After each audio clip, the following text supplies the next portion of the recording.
and welcome to a Beowulf panel. My name is Danie. You may know me from a certain well-known rocket brand to which I no longer belong, and from Warhammer publications, from Echo from Titan Books and Children of Artifice from Fox Spirit Books. However, I have with me today John and John, who by some strange wodanistic coincidence have both released Beowulf Kickstarters almost simultaneously. This is John Hodgson from Handiwork Games, whose Beowulf Kickstarter is actually going out to backers this week. And this is John Green, you may know from Fighting Fantasy and from Snow Books, whose Beowulf Kickstarter is launching very, very soon. So, gentlemen, if you would just like to say a few words about yourselves, then we'll get stuck in. We need sort of code names, don't we? Because we're both John. I'll so, give you throwing it to John and Games Handiwork John or something. Yeah, Games Handiwork. Yeah. Yeah, I think your Kickstarter's underway, isn't it, John? I think it is. Yeah, it's been going for almost a week. Oh, fantastic! Yeah. About 65% funded so far. Oh, that's brilliant. Really, really glad to hear. Right. Sorry, we were asking a question there. So no. You go off first. in the weeds instantly. Yeah. So I'm John Hodgson. I own and run Handiwork Games, and yes, we've made Beowulf Age of Heroes, which is a duet play, so one GM, one player implementation of 5th edition. For the world's greatest role-playing game, as I believe we legally have to call it, but we all know what it is. So yes, so that we kickstarted that last year, and we are just, as Danie rightly says, we are just about to deliver our PDF to backers this week. So yeah, that's all very exciting. And other John? Yeah, and I'm John Green, or Jonathan Green. I started out writing Fighting Fantasy game books a long time ago. Since then, I've done tie-in fiction for Doctor Who, Games Workshop, Star Wars, Sonic the Hedgehog, Teenage Mutant Ninja Turtles, all sorts of things. But I've also written a series of steampunk novels for Abaddon Books, the Pax Britannia series. But now I'm writing my own Ace game book series, which are game book or interactive novel versions of classic works of literature given my own dark spin. So, for example, I've done Alice's Nightmare in Wonderland. There's The Wicked Wizard of Oz. Neverland Here Be Monsters, which is Peter Pan meets the Lost World. So there's pirates versus dinosaurs versus the end of the world. Beowulf Beastslayer, of course. 'Twas the Krampus Night Before Christmas. And the one I'm finishing off at the moment is Dracula, Curse of the Vampire. Blimey, you've been very, very busy. Right, obviously you've both been involved in the gaming scene, UK gaming scene, for a very long time. You've done many Kickstarters between you. You've done books, you've done games, you've done maps, you've done artwork. What has specifically drawn you to Beowulf? Should we go in the same order for the ease of Okay. not stamping on all over each other? So yeah, I started Handiwork Games a couple of years ago. I spent a very long time, best part of a decade, working at a company some people might have heard of called Cubicle 7. And we, for a long time, made Lord of the Rings role-playing games. And through the research for that, I'm probably best known for my artwork on the One Ring role-playing game and Adventures in Middle-earth. Beowulf kept coming up and again as part of Tolkien's influences. And so when I left Cubicle 7 and was setting up Handiwork Games, we were looking for a project, a small team of us, and we were looking for a project that we thought we could really do something cool with.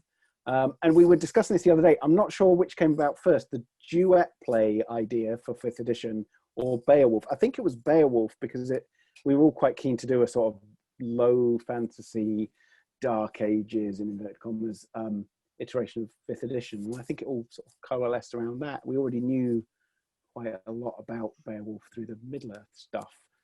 So decided to pursue it into 5th edition. Yeah. What about you, John? Well, my fascination with Beowulf goes back to when I was a child. My mum gave me a book called A Dictionary of Monsters and Mysterious Beasts. It was by Carey Miller, came out in the 70s. I think I was about 6 or 7 at the time. And it had these amazing pen and ink drawings in there, but as I discovered later on, they were a bit literal. So, for example, the Lambton worm was shown as a giant earthworm wrapped around a well. And they had one of Grendel, which showed this almost like a big, fat, naked vampire coming out of a lake with blood dripping from its mouth. And I thought this is amazing. So I read about this monster called Grendel and it talked about somebody's feast hall. And at the time, I knew nothing about Vikings. So for some reason, I visualized these soldiers as being in the Napoleonic era. Wow. Obviously discovered that was completely wrong later on, but just became fascinated by it. I was always fascinated by monsters anyway, but particularly this creature that comes to fight the hero, but then the hero defeats it, and there's the epic twist of, but his mum's even worse. And at the end, you have him fighting a dragon, and the twist there is he actually dies. You know, he sacrificed himself to beat this incredible beast. So it's always been there. It's influenced. It's influenced my work for a long time. My very first fighting fantasy game book called Spellbreaker has a creature in it, a fen beast, which was inspired by Grendel. So it's always been there. And then when I started doing the Ace Gamebook series, I was looking at different stories that I could do my own spin on, or that particularly fascinated me. And I thought the intellectual exercise of converting Beowulf into a game book was one that was too tempting not to do. Yeah. And when I was planning the Kickstarter, one of the rewards I thought about offering was a role-playing game version or something linked to it in some way. Then I realized by trying to do that and write a game book, that way madness lies. So I shelved it. But having them published Twas the Krampus Night Before Christmas, which is my Christmas-themed game book, obviously, I actually did a role-playing game based on that. So the idea hadn't gone away, and that became another Kickstarter. And then I thought, I've kind of got these two lines going in parallel now. One is the game books, and the other is the RPGs inspired by the game books, but doing things slightly differently or adding new elements to it. So while I'm writing one game book, I'm now trying to do one RPG a year as well. For a while, we'll see what happens. But yeah, so I thought I've got to get back to Beowulf, because if I don't do it soon, somebody else might beat me to it. Although of course, Handiwork games did beat me to it, but this is very different. I don't think it was conscious, Yeah. So how you start that one again? Why do you feel that Beowulf makes a good RPG? I mean, quite apart from man versus monster and then man versus irate monster's mum. What do you feel about it? Turns it into a good game. I mean, there's so much in there that I've spoken about this a lot in different interviews, that it's just the source of so much stuff that we take for granted in sort of fantasy adventure literature, if you like, because for me, I can put to one side from it the really scholarly literary stuff, which I love and study, but putting that to one side, adventure stories, so much of it comes from Beowulf. And again, like I'll keep mentioning Tolkien, but so much in Tolkien comes from Beowulf and related kind of fiction, that it's just, as you dig further and further into these things, I think you sort of get closer and closer to Beowulf. And that brilliant story, as Jonathan outlined, the fighting the monster, and then the monster's mother, and then a dragon. It's just, I don't know, it's just such a great story. And yeah, for us, with the whole duet thing, one GM, one player, it just fitted really well with the lone hero of Beowulf for what we needed for our project. Was just a really nice fit. We do a thing we've laid on top of 5e, where you have followers that come in and out of the spotlight that you run, and they almost work a little bit like spells in 5th edition, but they're characters that are ancillary characters in your sort of war band and on your ship, and you bring them in and out, and again, that it all just slotted together really nicely as we were working on it. So it was just a really neat fit, and being so sort of inspired by the story. And John Green? Like John says, the fact it's the source material for so many fantasy RPGs anyway, whether people realize it or not, because it clearly inspired Tolkien. And if there's one thing you can mention that's fantasy that people will recognize, it's Lord of the Rings. And that was true before the movies as well. It was the one thing they had a handle on. But I think the thing for me is so much Tolkien, it's very diluted. You go back to Beowulf, and it's much grittier and it's grim dark before such a term existed. It's survival. And really, I think Beowulf is the first superhero of English literature. So it's got everything you want in there: magic, swords, curses, crazy locations, as well as all the monsters. No, awesome. Okay, the next question. Games masters have very different ways of running games. Some games masters tell a story and then the PCs sort of trot along. And some games masters very much sit back and let the PCs write the story themselves and just sort of fit the story around them as they go forwards. So how much does your Beowulf game follow the legend, and how much is it left to the PCs, or PC even? Yeah, PC in our case. straight up, like I say, we have not done a scenario that follows the legend. We are much more kind of inspired by and take the themes from the Beowulf story. You totally could run the Beowulf story in Age of Heroes. We haven't done that as yet. We've pulled out certain sort of tropes within the story and structured the game around those. So we offer tons and tons of advice on generating scenarios, and it's all around generating that same atmosphere, similar tropes, similar ideas. But we haven't, interesting that you ask that actually, Dan, because we haven't done the core Beowulf story as an adventure.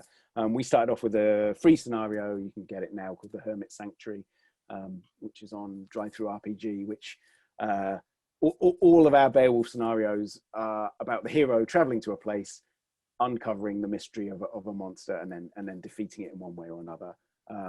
So there's a similarity to the core flow of the main story, but we don't do the actual Beowulf legend. No, okay, cool. For me, it's like I say, the storytelling aspect is represented in various different ways that you can play the HEOROT RPG. So, but the Beowulf legend itself is presented in the game. So you've got effectively the first act where it's Beowulf versus Grendel. That's your first kind of quick start rules, introduction to how to play this game. Then, having gone through the more detailed rules, there's the second part where you go and hunt for his mum, because that's a much more involved part of the story. They actually have to travel to somewhere. There's water snakes in the lake. There's all sorts of other things on the way. And then what I'm hoping to do is, if the Kickstarter funds and does well enough, is that there'll be a source book for Beowulf's Storm Warrior clan, and that will present the third part of the adventure where he goes up against the dragon. Because part of it for me was I was not only using Beowulf, but also my own game book. Of course, Beowulf Beastslayer, the story's in there. So you can play that then as a group. But if you've read the game book, there'll be things which are different in the RPG. And one of those is that complete opposite of what John's done, where it's duet play, because I've now converted this so you've got a group playing it. When Beowulf goes off and does his own thing, so he's down hunting Grendel's mum, his team, as it were, his war band, have got their own adventure that's running in parallel. And depending on, you kind of alternate scenes, depending on what happens in those scenes, will have an influence on the other side.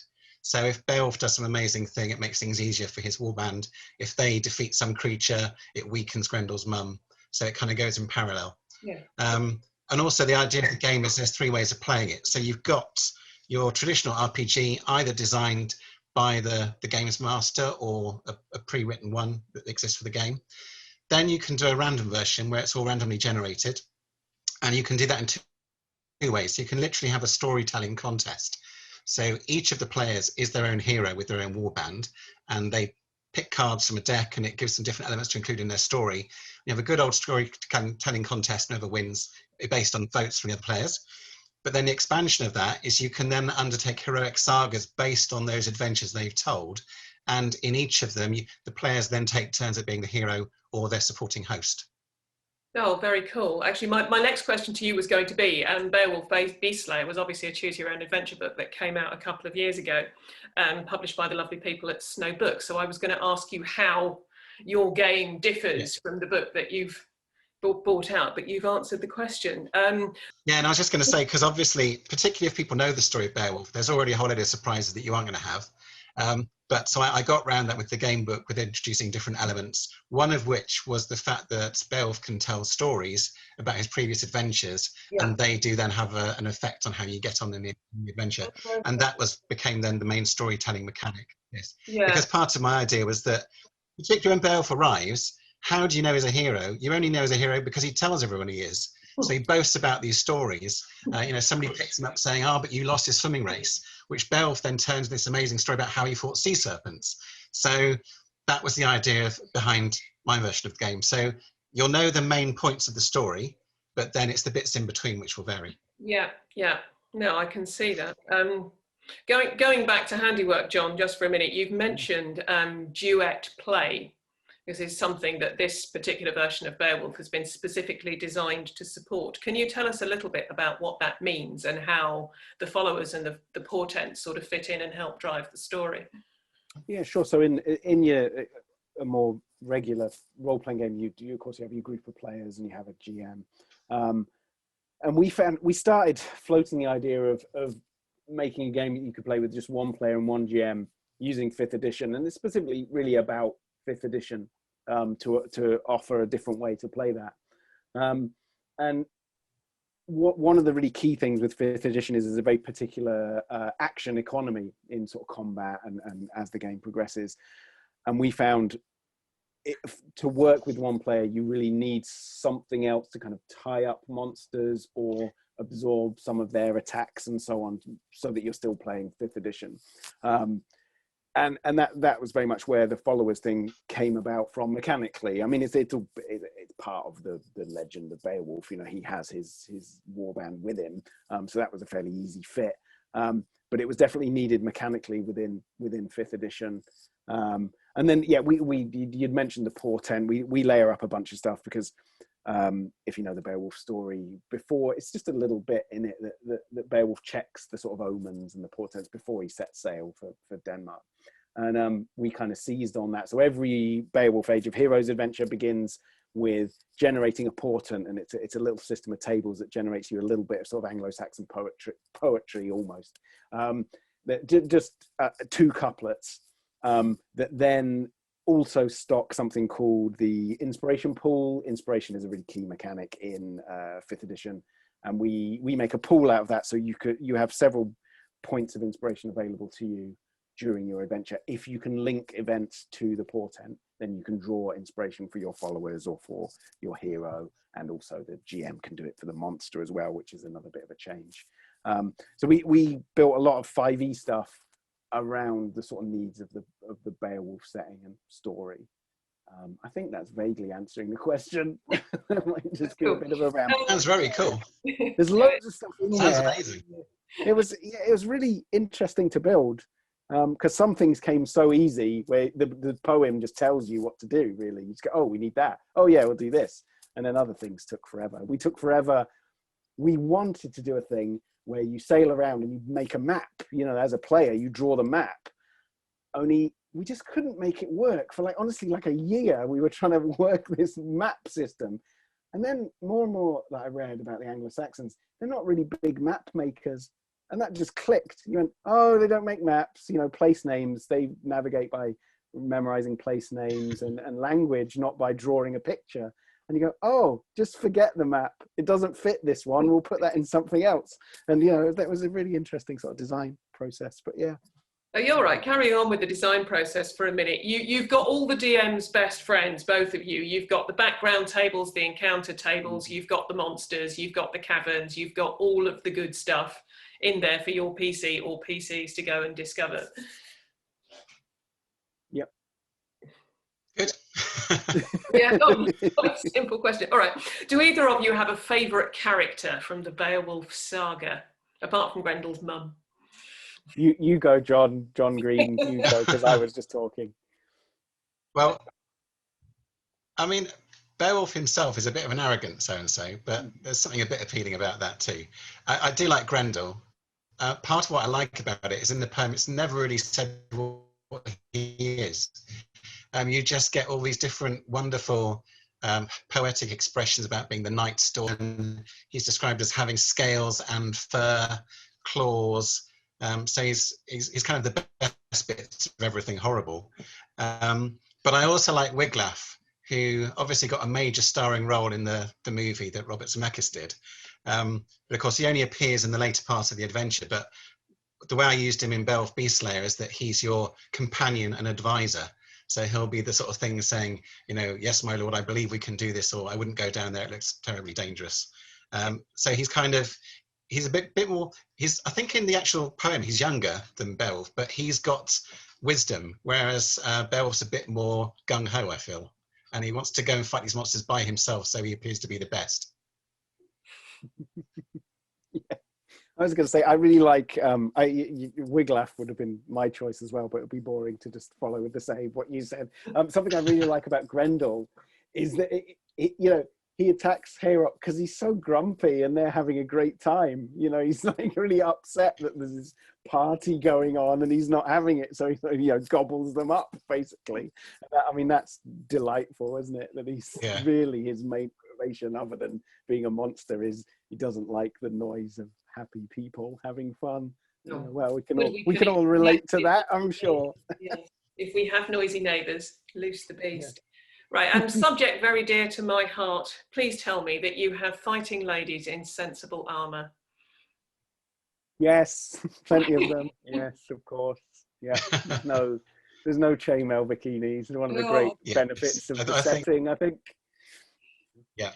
Yes, good. I mean, I think when you look at the culture of Northern Europe at the sort of time of the Vikings, the men would go off and do their thing elsewhere, leaving the women folk to defend their home from anybody else. Wolves, bandits, all sorts of things. So I think that the ladies are just as badass as the men. So yeah, I've definitely got shield maidens would be a character type that's in there, but equally you could just have your warband made up of anybody in particular. And equally, obviously, I think I've seen this actually in Beowulf Age of Heroes, is the Vikings spread far and wide around, well, the northern hemisphere in particular, but as far as America, obviously into Russia, but then equally as down to sort of Turkey, Africa possibly, or certainly met in people from those areas from the Middle East. So I think there's the potential for you to really be anybody. Yeah, excellent. In any game in that setting.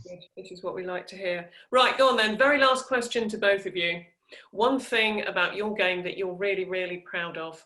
You're absolutely allowed to toot your own for a minute. What is the one thing about your game that you want to run up to? Okay. Now I've talked about followers and the portent, and we did a lot of really cool mechanical stuff. But just to have a prop, I think you can't quite get this box yet, but what's inside it, you will be able to order it next week probably. Can't even open it.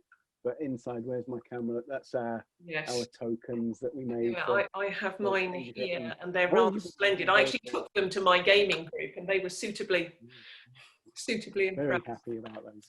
Yeah, they're really nice. We went absolutely. These are made by campaign coins, and we just went ridiculously all out on. I can't work the camera thing. The spec on these was just ridiculous. They're like really thick and heavy and metal, and yeah, very good. I like those. Very good. Cool. And other John?